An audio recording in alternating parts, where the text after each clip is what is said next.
දුම්පානයට අමතරව මොනවද හේතු සාධක බවට පත් වෙන්නේ පෙනහළු පිළිකා තත්ත්වයක් වෙනුවෙන් සහ විශේෂයෙන්ම මේ අක්‍රීය දුම්පානය කොච්චර හේතුවක් වෙනවද පෙනහළු පිළිකාවක් හැදීම වෙනුවෙන්? දැන් අක්‍රීය දුම්පානය කියන එකත් ඩෙෆිනිට්ලි අඳුරගත රිස්පෙක්ට් එකක්. ඒ කියන්නේ හොඳටම ඒ කියන්නේ අපි කියමු ගේ ඇතුලේ කවුරු හරි තවමෙක්ගේ පවුලේ සමාජිකයෙක් ස්මෝක් කරනවා නම් ඔයාට ඩෙෆිනිට්ලි ඒ ස්මෝක් ඉන්හෙල් කරාට පස්සේ ඔයාටත් ඒ රිස්පෙක්ට් කම තියෙනවා.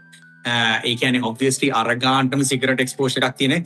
දැන් මම දැකලා තියෙන ඕස්ට්‍රේලියාවේ මම කියන්නේ ලංකාවෙත් ගොඩක් වෙලාවට කාන්තාවන්ට ඒ විතර අක්‍රීයව ගොඩාක් වෙලාවට ඒ දුම්පානයෙන් කියන්නේ ඉන්න ඒ කියන්නේ හස්බන්ඩ් ගොඩක් වෙලාවට ස්මෝක් කරන හින්දා ඒ වයිෆ්ටත් ගොඩක් වෙලාවට පැසිව් ඉන්හලේෂන් වලින් එනවා.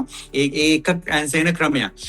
ඉතින් මම කියන්නේ ගොඩක් වෙලාවට රිස්පෙක්ටර්ස් තියෙනවා නම් කරන්න පුළුවන් හොඳම දේ තමයි අර ස්කෑන් එකක් වගේ එකක් කරලා වෙලා අපිට පුළුවන් නම් අර මිලිමීටර ගණන් වලදී අයිඩෙන්ටිෆයි කරන්න ඒගොල්ලන්ගේ මේ ප්‍රොග්නෝසිස් is very good.